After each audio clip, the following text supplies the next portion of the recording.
This was a conference by the Mafia Fellowship. It was held over the weekend.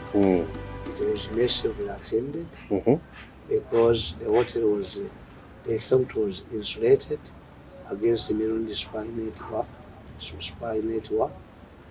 But there are three issues that feature prominently. One, the man, it was addressed by their patron, the real man in charge, because they have the chairman. This is the real man. The Mafia has a patron. Yes. But even chairman is divided into three formidable groups. The masters, the commanders, who are never seen. They usually communicate on Zooms. Some of these are very close to the president. Two, they have the conveyor belts, the go-getters. These are people who are sent on emissaries to directors of government parastatals. This is the brain wing of the fellowship. These are the attacking dogs.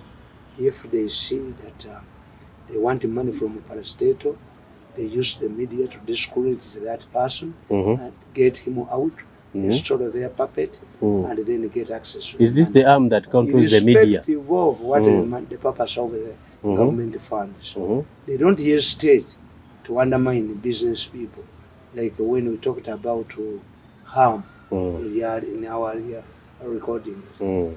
What is interesting about harm, I have a 2-hour recording between one of the lawyers of the bank that wants to steal from him. Being used by the same Mafia gang to undermine harm, cartel his resources, the media to present him as a poor man and grab his properties. But their main interest is the nature land. No, they want him to say that let the government compensate him with what he has done, so far, grab it by the Mafia Fellowship, and then impoverish him, as the earlier tape said, according to the earlier tape. Now this meeting, the chairman addressed the meeting. It was attended by about 100 people. Others were following the debates on Zoom. The masters and the commanders. So these things featured prominently as we listen to this tape. One, they disagreed with Mwenda. Mwenda was called by one of Mwenda's closest friends, but Mwenda gave them two reasons. One, that he had been betrayed, had been overused, had been dumped. He does not accept any reconciliation with them. What they agreed is he told them that his purpose now is very probably to shape the next government, to ensure that if he takes over, the youth, his group will not be violent, will not retaliate against the Mafia gang. That they don't talk, although they appear to be Museveni supporters, these cannot be Museveni supporters. How is he sure Bobi Wine is succeeding Museveni? They know these people can spend the whole day evaluating the situation. We shall play another conference that was convened immediately after the results were declared. The results arising from the NRM primaries, leadership elections. So that one we shall play it at a later stage. The man, they are interested in stealing the $400 million President Museveni has secured from the World Bank. And they are saying unless they get at least 10% through Umemi, they are going to undermine 10% of the whole fund is all just a small budget. They want 10% of the 400 million. The 400 million.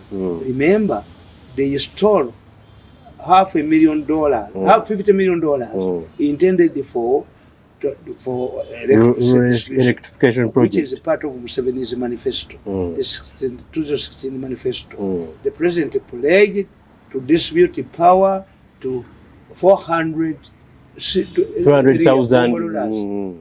They grabbed the money and took it away. So if you can undermine the president's manifesto, you cannot tell me at the same time that you support the president.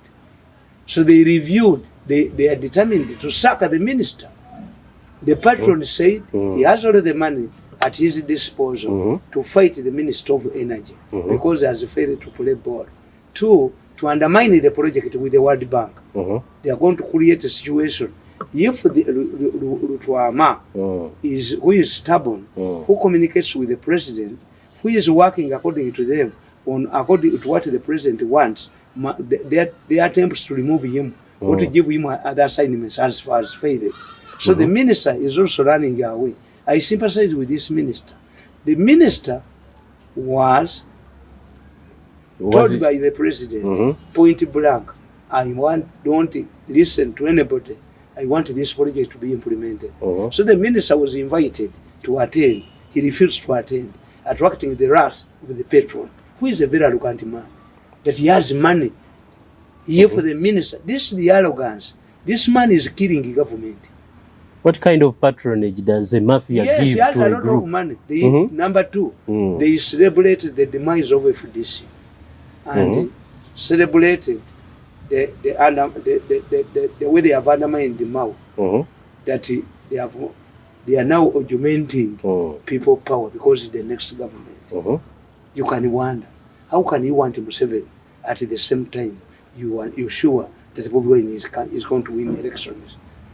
They reviewed me, said that the only way of fighting me, one, they have tried to undermine me by telling lies to the president, that although I'm an added support of the president, and unwavering support of the president, at the same time, I expose valuable information and I'm causing the government to collapse. What are they planning to do to me? 1, they have bought, which they must be expensive, because when I see the satellite photos in the meeting, there's only one person who is putting on this gadget, which changes the voice. This is an old man, but the way he speaks is different.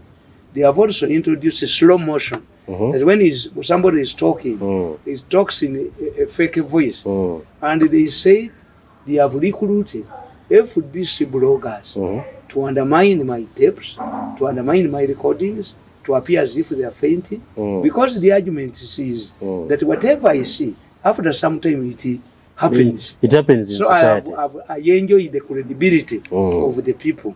Now what they are trying to do, as you listen to this tape, so these are the main features of this tape. I would humbly request you, buy as much as data. Don't waste time. Don't fear money. Spend money. Listen to this tape until it is over, because it gives you a clear glimpse of, not a glimpse, but it gives a detailed explanation of how these guys work. The type of gang the president is fighting, what we are fighting, and we must tame the arrogance of this man who says, I have the money. If the minister does not want to play ball, we can undermine the bank project. What power does he have to shift ministers the way he wants? What does he have? What makes this man arrogant? This is what Ugandans must ask themselves. What contribution did he make during the struggle? We can raise money and give him the money so that he goes into exile and settles there. Yes. So, ako ke katambi ako. Kakati, njagala okubanyonnyola abasajja bano kuba tebategeera n'ebizibu bye bagenda okuleeta president n'okuwa kwa gavumenti. Fortunately, the president abamanyi era bagambye nti busiddi bw'ayina naye ate babumubbako, kubanga omu ku baprofesa yagambye nti mbubba n'embuuliriza naye okusinza ku bw'empuliriza kati ekitegeeza storage ya president eri foloti.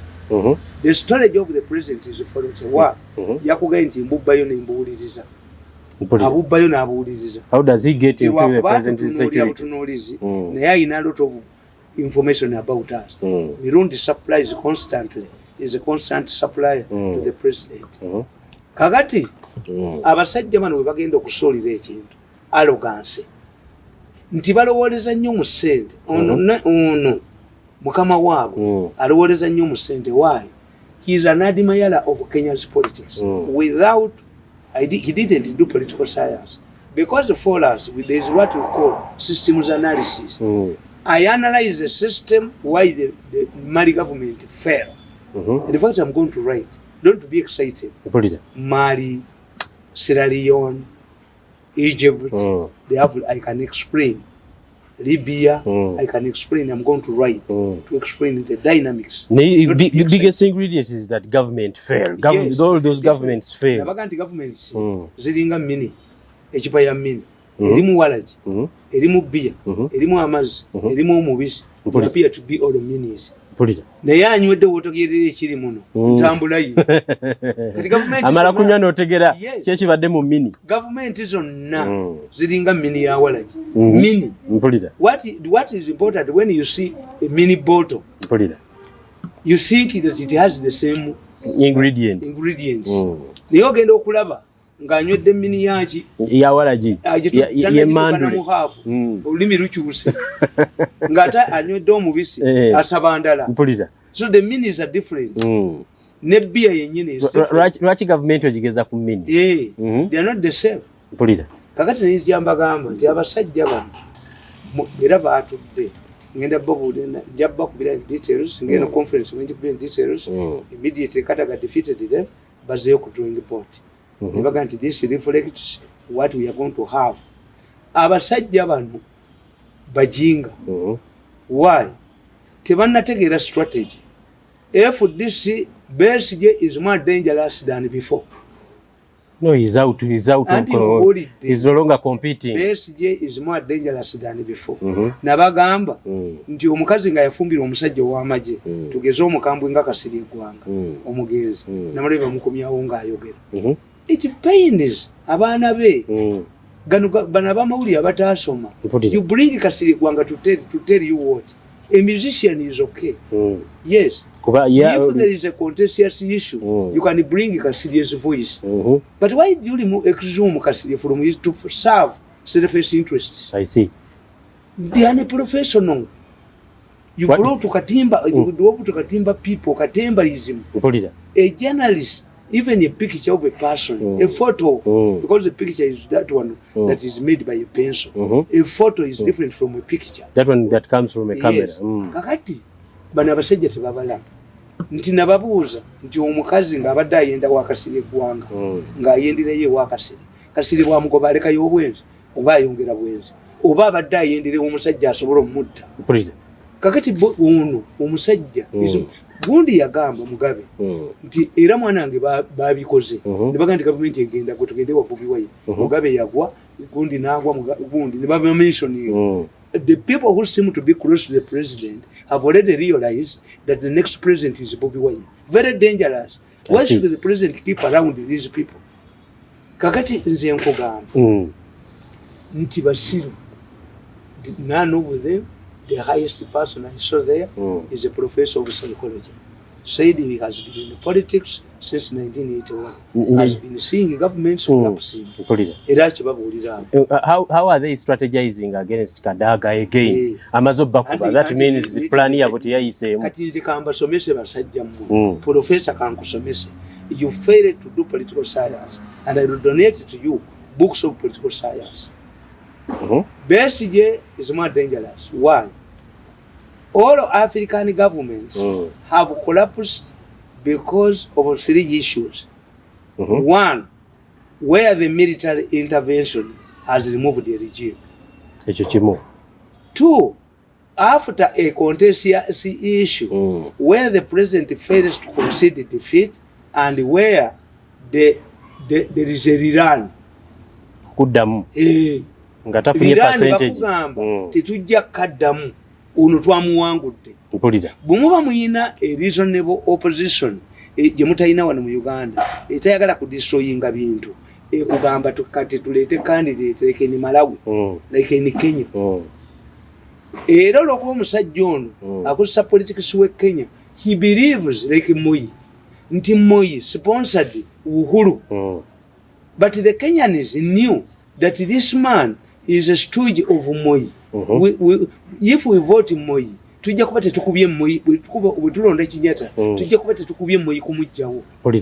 Era Moi naye yaleeta mulongolongo mu 1990 49 n'aleeta akalulu k'omu mugongo n'akuba abakadde bonna n'abamalawo n'aleeta abato abali sponsored be bakuba ekibiina kya Kano abo oluto yatandika omwana okuleewaabwe mbakalenji gundi Cyrus Jirongo n'ayagala okujja ku mudavadi obuyinza mu baluya gundi oyo Uhuru Kenyatta n'atuula ne banne abaana baba former presidents ne bakondeminga mu njagala kumanya abakikuyu ne bajja mu Nairobi ne beeyambula engoyi abayina abaana abasubiddwa ekamiti ne bakolimira mu njagala kutegeera muzeeyi Wabesigye wabeerera ow'amaanyi nga takyali mu kibiina tagenda kwesimbawo si president waki where the incumbent has been forced to run or where the disputed election results like in 2007 in Kenya or where the incumbent refuses to concede defeat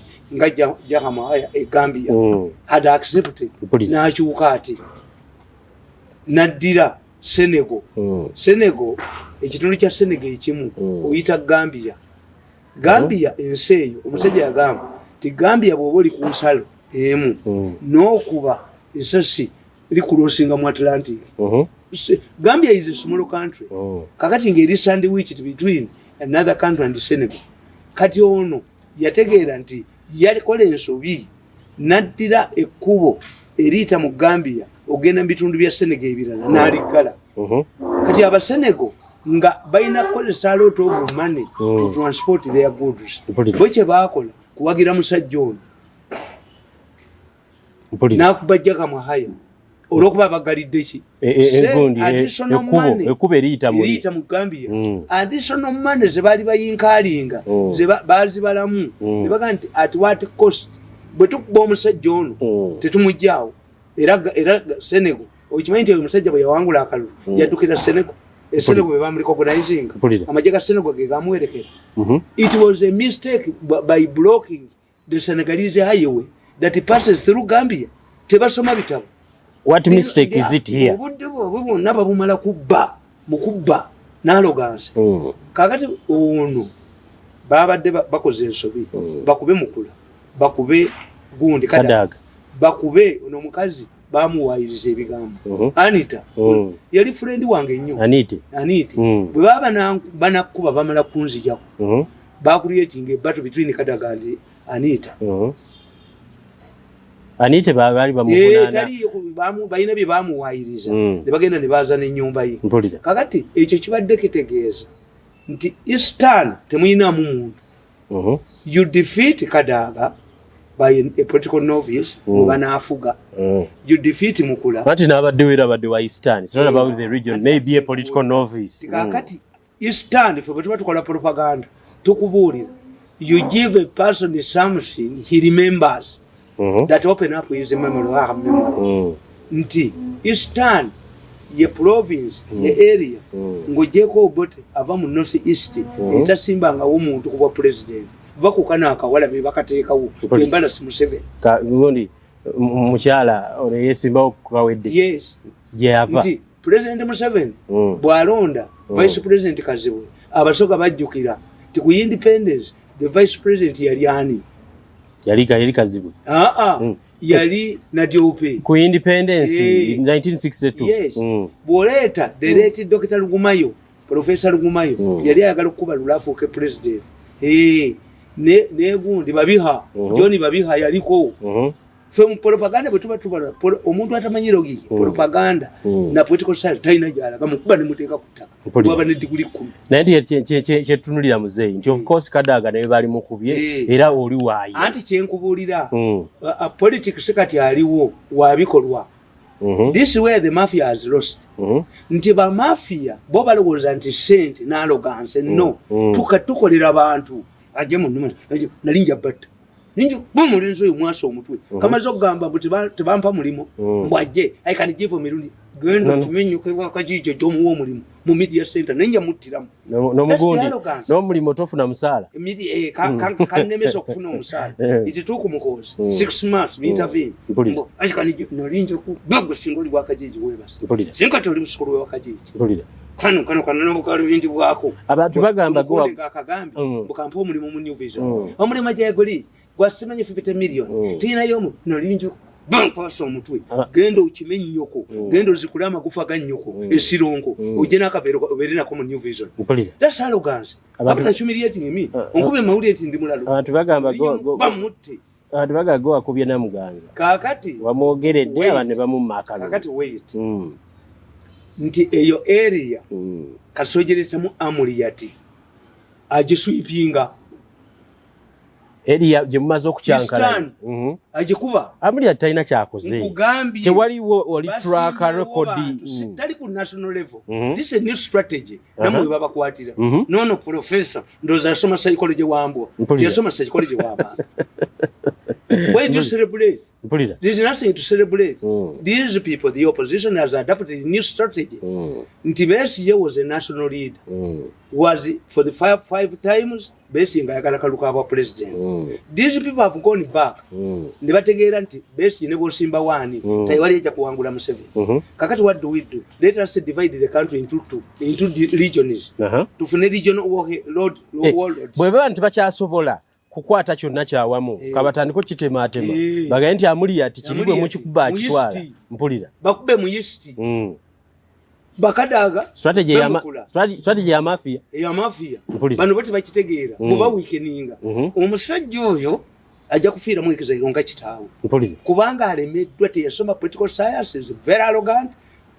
Muwulire ng'ayogera ye omusajja omukulu ne weeteekako kano akwogera ng'abakazi ate mu middle ne bomuwa dressing thank you Mr. Uncle nambuuza nti gwe essajja ate abadde ayogera tuyinza kukkiriza nti eddoboozi lyeyo but the content of what you are discussing kakati eastern nga bagimaze ne bambuka mu northern okimanyi nti olanya tebamwagala yerijja mukadaaga bayina entalo ne kadaaga olanya yabatuukirira n'abagamba constituency yange erina problem. Okimanyi nti olanya obululu obwagwa tebabulangirira lwaki yagenda n'agula omusajja eri amukubi kubanga president ekintu ekyo kibagamba nze Museveni mutya Museveni yafulumya statement n'abagamba nti make new constituencies and districts n'abawa formula ne bagivaako. Museveni yabagamba nti tulina areas nga ziri divided ne districts nga mulimu ba minority nga ba minority abo bo ensi bw'erigwa buli okozesa majority ensi lw'erigwawo tebalivaamu MP tebalivaamu chairman wa district aba minority tribe kituufu kakati Museveni n'abagamba make new districts and constituencies reflecting this nti oyina abanyala oyina abaki oyina abakife twatuwa ku nationalistic level kakati bo bano tebakitegeera nti mu constituency y'olanya olanya tasobola kuwangula kalwanumani wanu vote mu constituency. Why? Constituency yali yeetaaga okutemamu tebaagitemamu bamublockinga ne bamublockinga n'ate kyeyalinga. How can you be deputy speaker n'otabuulira munno this carving this gerrymandering of constituencies? I have an interest. I see. Era oli omusajja agenda okukuba olanya mu constituency be bamuwa ssente omanyi science kubakubira olanya nti bapuliferinga owinye door to be chief justice. Why? They want a chief justice who will play ball with them mu court. Okay. Kuba baagala nnyo gantu nga baba balina gwe bafuutiise. Nze I know owinye door. I know owinye door. If there is a person who knows owinye door and owinye door knows me, owinye door cannot provoke me into a battle. And finish tasobola manyi jagala kutegeera kakati olanya okumuzanyaako mwe kibakubira wa kisigala kibakuba we mubajjako northern region yo leader anti bajjayo pillars Museveni zazimbye ferongo time aboogera abantu ne bawulira to cultivate ate ye obutafaanana nga ye aliwooleza mu ssente. We have cultivated our support on credibility. I was told nti omu ku baganda ba president ye chairman we NRA oba lwakitulo obawo yatuuziza ba delegates n'abagamba twebeereremu. We should not listen to anybody. Kadaga is the right goal because people believe nti Kadaga struggled at least Museveni singa tebajjawo kapu ya 75 yali agenda kuyitawo. The woman is okay. Ne bakubaganya mu parliament ne bamu intimidating amagye ne gajja uncoordinated ne baleka emmere mu kyaki uncoordinated ebyo nabiyamba mu benaremo in order. How do you pay him? Mpulira. Ono y'omusajja alowooza nti tujja kugiwogebwa. Genda oddire faamu y'ogobojoga abakozi. That farm mentality cannot apply. Naye kimanya abadde beekuba bonna b'NRM. Abo bonna b'NRM tebalimu other force tebuli ki. Mafia prefers nti baprefaringa owinye eddoolo. But owinye eddoolo is useless politically. Owinye eddoolo abalamuzi abali ewaabwe gy'ava tebali anguzi. Simanyi. How will owinye eddoolo a single person handle cases ez'abamagisuli mwe babbira abantu. Ekitegeeza politically owinye eddoolo talina kyatwalira abantu.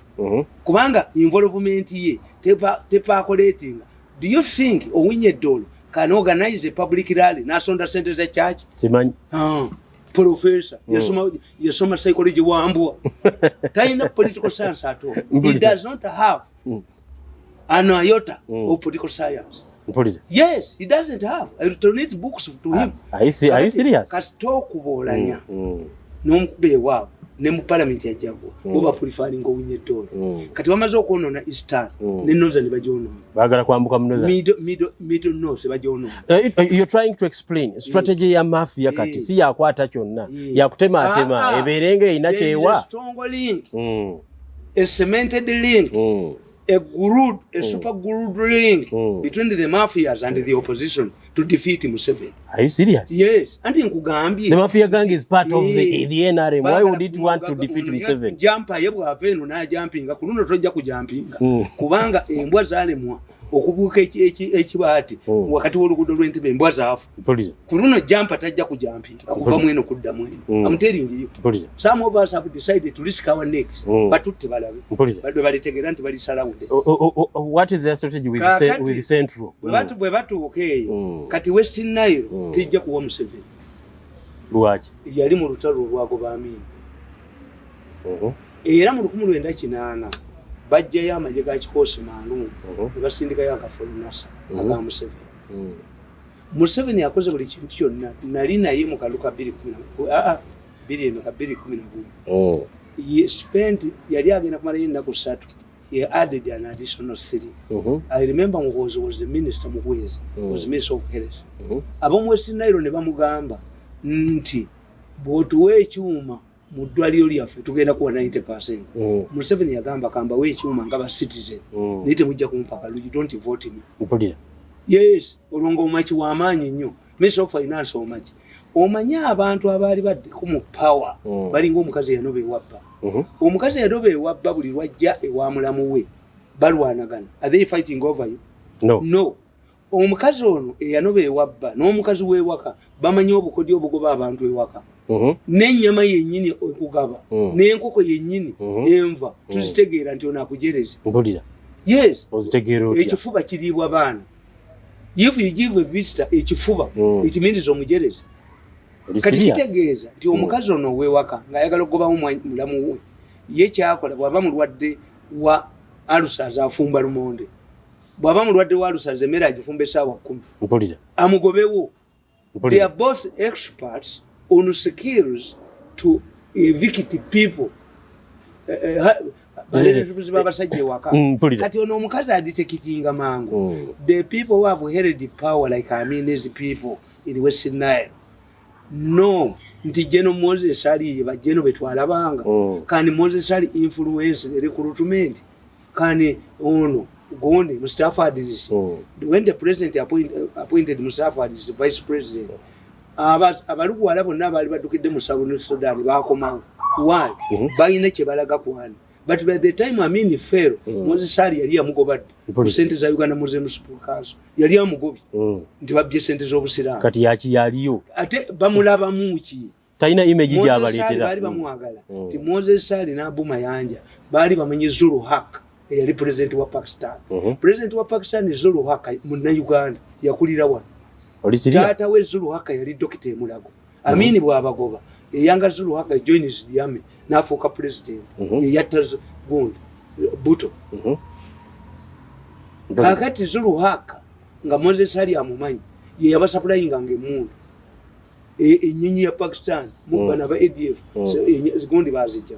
Until the president invited the Pakistani president here. Najana visiting out. Some of these politics are above the professors of psychology. Kakati. Moses Sali cannot influence. Moses Sali is a bombo-based Munubi. And Moses Sali is a Sudanese who became a Ugandan by naturalization. What is naturalization? Just kujeri no jabu zeno. Ekitegeza Moses Sali does not have influence. Oyo simanyi much. Taina influence yakola mu finance bamufufumyamu. Kubanga bano bategeera kati ne West Nile naye balemye. What would be the strategy for okusigaza West Nile? Oluguudo lwa Kolas oluva e Kaluma okugenda mu Arua Museveni yalukoze ate nga waliyo aminiti yalukolako kabalagala gonja kati eriyo n'amafuta. Everybody is talking about mafuta. True. They are now closer to southern Sudan. Arua yali teyina bizimbe byeyina kati ku Museveni. Why? Naye tebayinza muwa kalulu. Ati kyeneebuuza alongside eza achievements zonna lwaki era basigala balonda balala. Nti bali kunde babeeranga ku nsuwa z'amalwa ne babuuza bw'atuwogganira olina abaana bameka. Nze Nameja gundi nina Kano gundi nani when they count tebabalabayo. This was their federal. The federal of the Western Niles was in the army. Two, we have what we call gradual socialization. Gradual socialization means that a group that has held the power for some time must be subjected to tebaji moving The Western Niles wanted to cut to secede from Uganda. They call it Western Nile Bank of Fraud. The Western Nile came to Uganda in 1903. It was a part of Congo or Sudan. Tiba feeling angako. They felt here.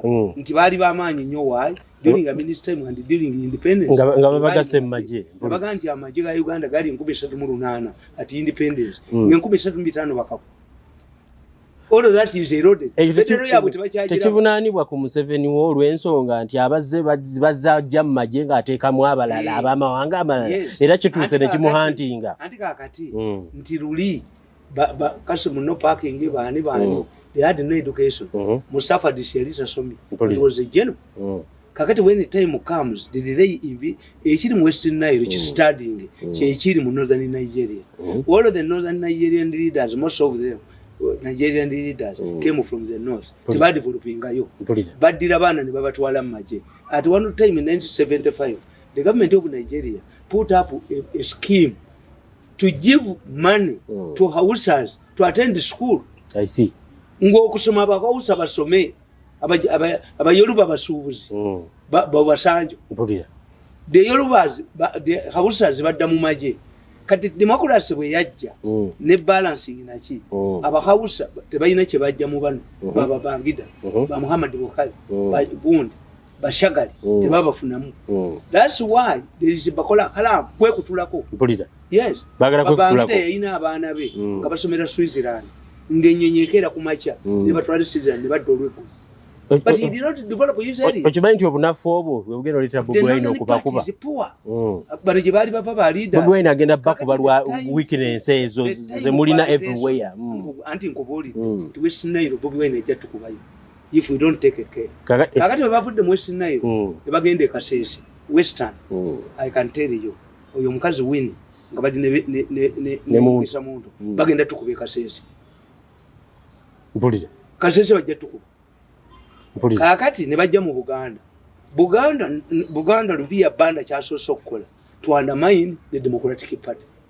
N'abayola bonna n'abatwale wa Bobi Wine mbwagifuge nakano kagenze mbuye ni kamingi. Kakati obamu ab'omunda mukkiriza nti Besigye yagende waka kungulu namwambaza n'akakofiira.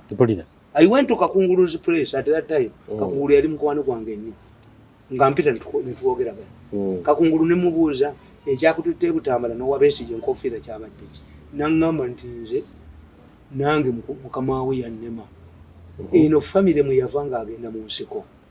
Naye tasobola na kumpayo baala DC 5 okuva mu community yange nange ne bategeera nti nze mbawadde. Yanfiisa. Mpulira. Ekyokubiri nina ettaka lyange liriko poliisi y'e Kawempe. Yagenda kakati president alagira abo mu finance bamuweza ali $8 million. ne bagano zimu kuba bali babesiki kati bagano zimu na president kakunala ba president kakugutodimi nti yampe ebbaluwa bansasule nakwata lukwako si lukwago ne Elias waliwo omusajja w'amaanyi nnyo mu Busiraamu bamuyita lukwako n'agenda mu finance ab'omu finance bamugamba nti eno ebbaluwa yawandiise ku bbulu nfu yetulagidde tuleme kuwa sente. The finance people whom the president has directed to pay Kakungulu millions zelunana told Kakungulu nti Museveni is telling you lies. He has no interest in paying. I intervened myself. Kakungulu yamusasula sentes era yampaka million emu ku million lunana. Kakati bw'olabanga n'ono Bobi Wine gy'alaze ne Museveni gye yalaga mawe yalinyekewa Kakungulu yagenze wani ndirango ewa Kakungulu gye bajemikisa waayi Kakungulu ye yakulemberanga Idi Amin ku mawuledi n'akuba gavumenti Amin n'amusasula n'ateeka Uganda Muslim Supreme Council Kakungulu obote n'agamba muganda we nekyoni n'afuuka omusiraamu ne bateekawo umeya kukuba Kakungulu. Gondi ya Kakungulu is a political symbol. When you see somebody going to Kakungulu's office, it's not a joke. A family. I see. Yes. Bobi Wine ogenda yo. Si kyakuza. Enaramo ino kweraliikirira. Ino kweraliikirira. Mpulira. Kaakati nenkubulya nti mu Buganda baategedde nti Bobi Wine ali mu Buganda. Abo bannamboze mwino bakubira ddala akaluba muwanga ngenda nakukyalira wagava. Bakubira ddala muwanga agalamire. Nja kukyali wakajimu. Bakube nnamboze agalamire. Omusajja ono tumukubire ddala. Omusajja ono ajoze eggwanga lino. Tumukubire ddala buli wanajja omutwe. Sente zijja kunya ka mwaka. Abagenzeeyo yabatutteyo. Mawe yamukuula mu 2011.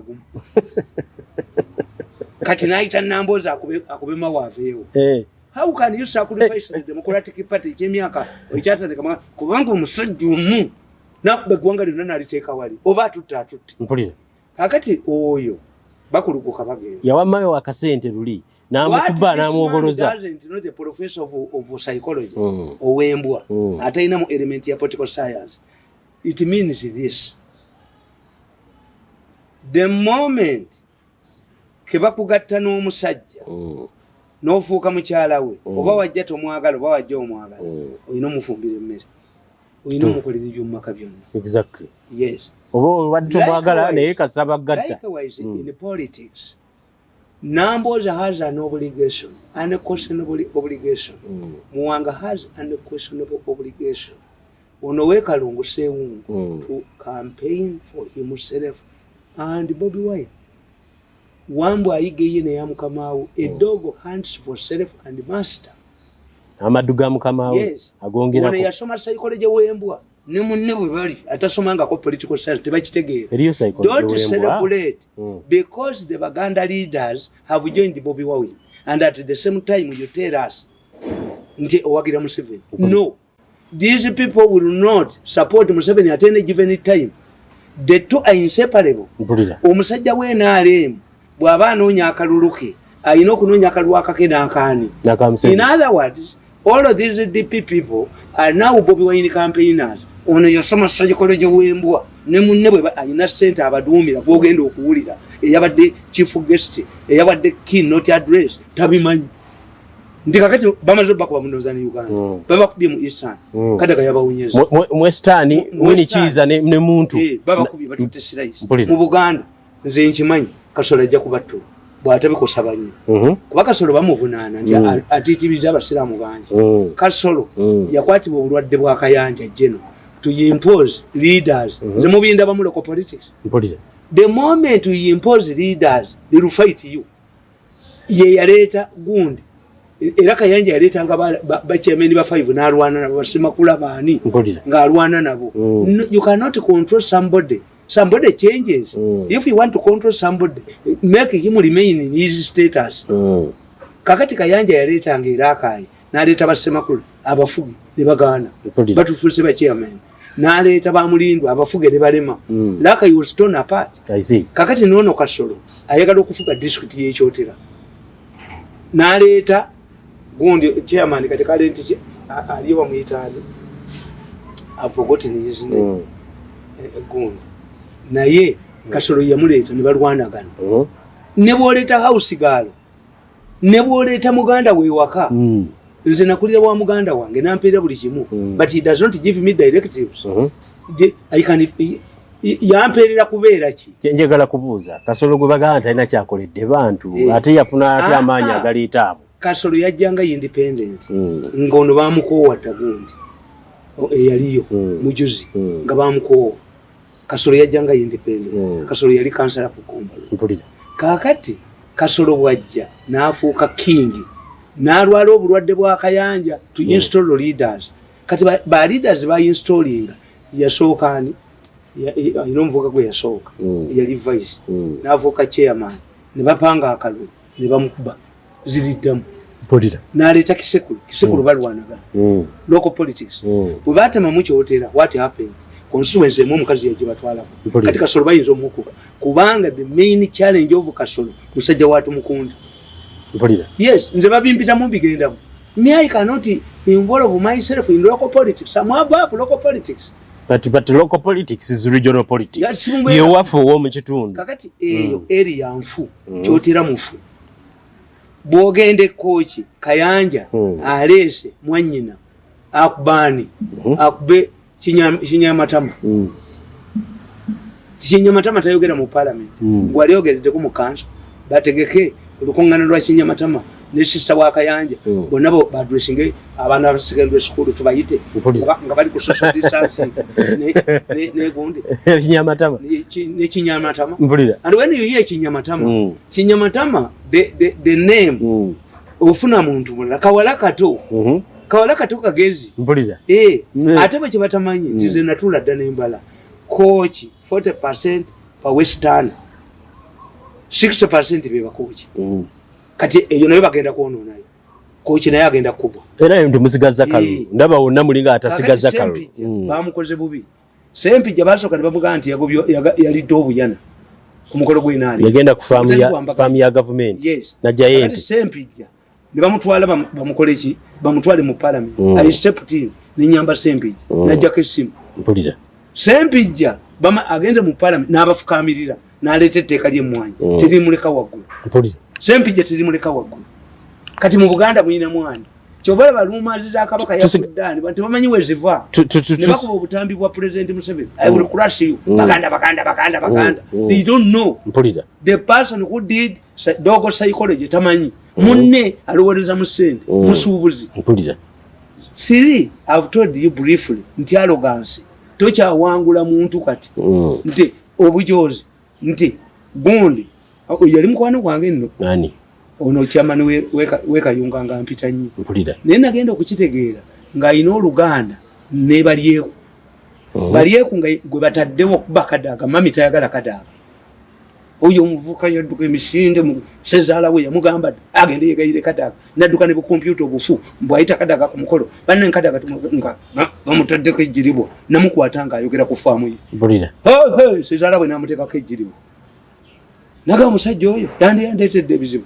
sezaala wange yali ansibye nadduka emisi nagenda yetondere kadaga did not attend the function nalyoka atonayo bu computer tasomebwa miliyoni 8 kati nze bwe mmala okutegeera nti gurupu yaabwe yemu namudduka gundi nagendanga ku rediyo ye okukyandabayo kalangwe essimu ye nga ankubira tetukyakwatana njagala kumanya musigazaaki nati kinkubuulira nga buli wamu tewali titosobola kuleeta mwana naawe nojja tikisoboka akasaale bw'olabanga enkima eweese akaana kaayo ng'eyonoona kasooliwo bakasaale kayite mu mugongo gw'enkima ento kakwate n'enkulu this is going to happen buli aleese omwana we bagenda bakuba bombi that's arrogance Kenya waliyo omusajja ng'ensi emwagala nnyo omusajja nga bamwagala yaleeta bakazi be banne n'abasimba mu constituency naye neyesimbawo baba kuba bonna ng'ajoga abantu toyinza kujoga nojogeka muwalawo naawe nojja noyagala okuwambako executive ye n'alemu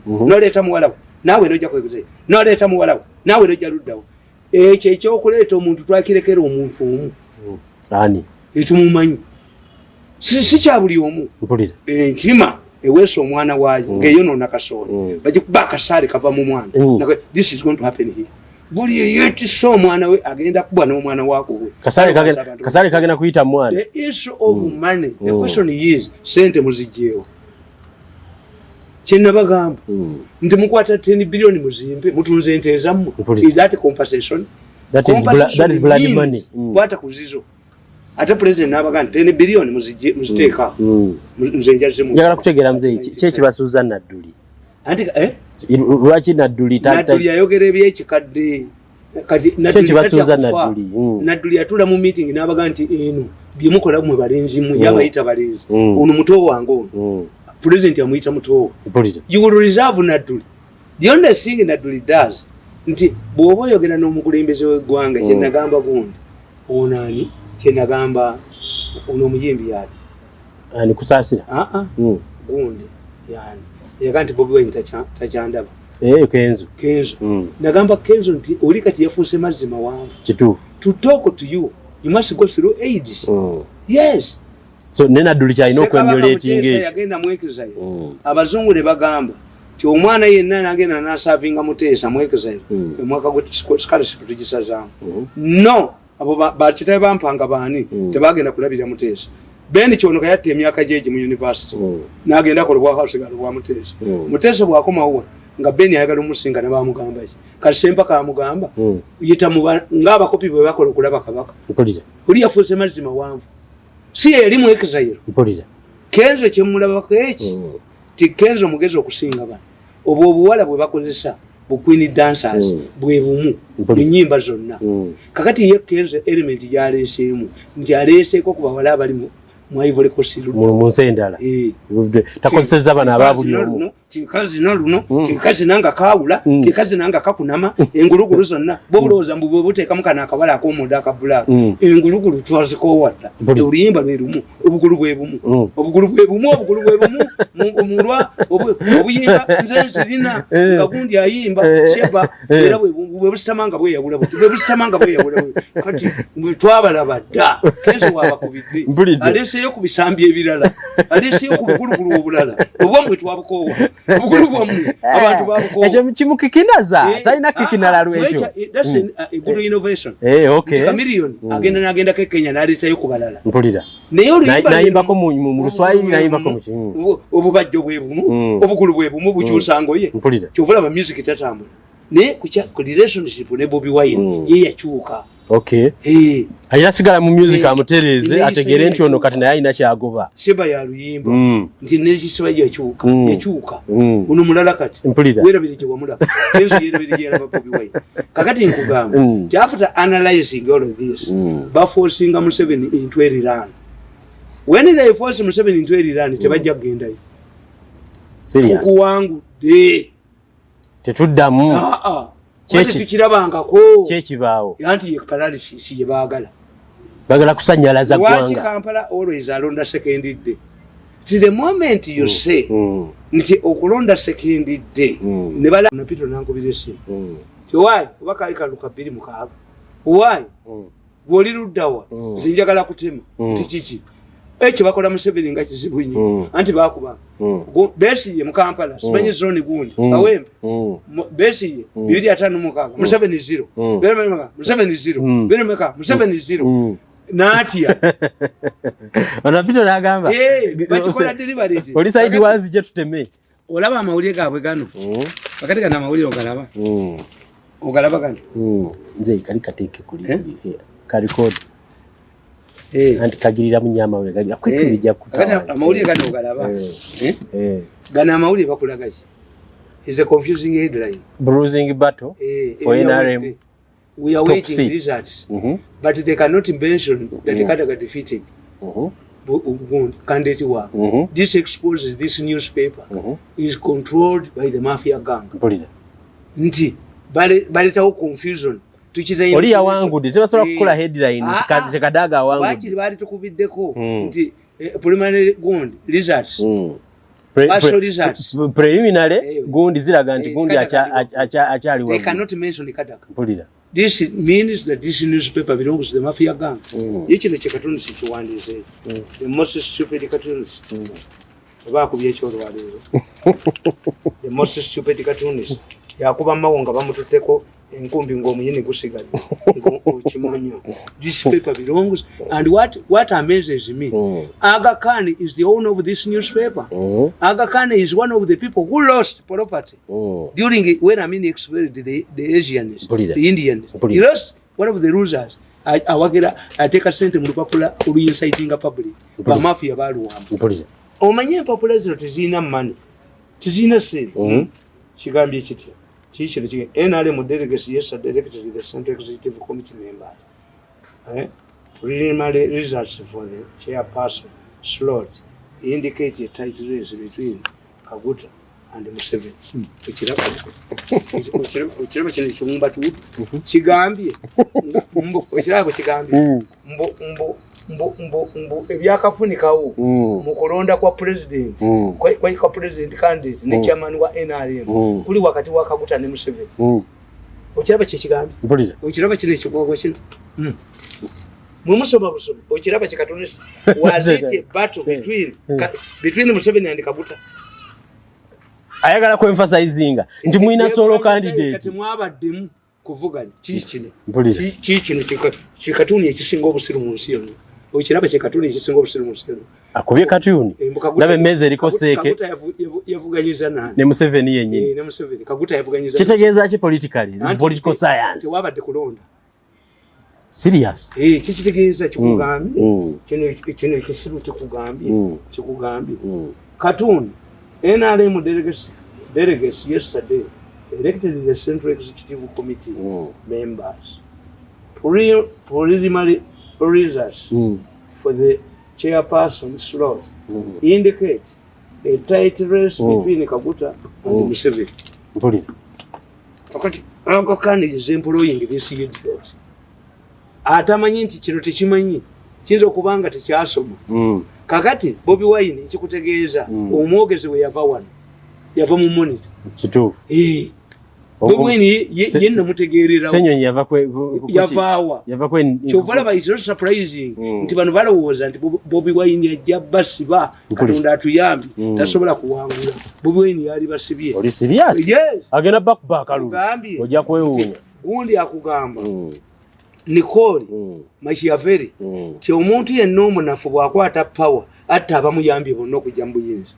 Prince Professor wa psychology ow'embwa takimanyi agenda asomete Prince nti bano oyo gumutiitibya mumanyi forces ezimu ono Rupia Banda alowooza mbu yamufuga wamulabadde nedda Rupia Banda wamulabadde olyoka olowooze nti ojja kumufuga Rupia Banda ojja kufiira mwekezayo. This man, do you know who controls you? Karimugundi. Nti ajja kuprotecting obugagabo. When did you start investing in him? Is he a billionaire like these people? So nebo namuwagira abasula ajja bakwata. A coward gets what he fears most. I see. Rupia Banda yunakuteeka ko yemanyize exile Kenya. Mbabuli. Nyam predictable. When I predict 10 things, if you think that Bobi Wine will protect you, for what to come your first, to Obote, the idea is over at your Wagiro Wakabaka, Ngobote, Communist. A robot Muriko Yakugamba, and when the Funoga president, Jack Fofuka Gumeria Bagand, Mutesa Michitabacha Gam, Titwala was an anti political rhetoric. Gambo Piwamungari Sanga Moy, Bobi Wine need going to be a band, Bobi Wine Tajakuma Gago. Bobi Wine is not a product of yours. I see.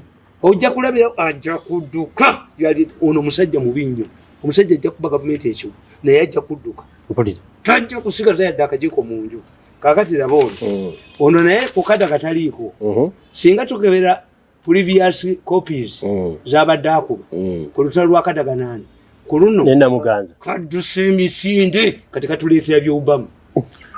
How do you talk about Obama now? What type of editor is this? But that's kyegendereza. Bulijjo waliwo olutalo wakati wa Ruguni ne Namuganza nga bakuba Namuganza ku front page. Kati yabaza okuwangula. Balese Obama. The most illiterate editor munsi. Editor wabuke.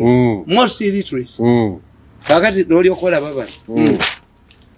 Opposition plans solo candidate as opposed to what I've said. Nti bategeka solo candidate bamugezesa n'agaana era tibayinza biddamu kati ono bano be bamukozesa bamuggalako bamugala ku bayina obujozi basooka ne bakujjayo nalinja mwanereegamu nti nze nkolere wansi wani naali ngenda kakuba ennyondo singa kafu ayika ne jivu mirundi genda ojinyo kwewakajiji ogumuwe nalinja kuba ennyondo singa oli bwakajiji webasi nze sijoge bwewe namboze bamukwatire bamusiba mu komera ne bamuli branding. This is the stupid thing they do. Are you dealing with robots or with human beings? Bamala kusiba ne bakujoga mbuchita ttaka akati ajja bakolera kayikola tusobola omuleta mumulete basajja mu ajja kukolera Museveni mumulete olabibwa duka temwago bakayigula mmwe mugule security cameras sente mwamu wako mupia banda ojja kuduka wano ojja kutema you are digging your own grave. You are cutting a tree, a branch of a tree on which you are sitting. Njagala kumanya. Abo bamala banyiga ne bagala kati babakozesa stories bagala. Mpulira. Bona bawandika ba Mafia kanti bawandika ba Mafia. These are agents of the Mafias themselves. I see. Yes. Bali baneregamu nga baneregamu. Tuwali lupapula lwa muliro niwe wandika. Bira dani nkubejja ogwo nendi kumala. Mpulira.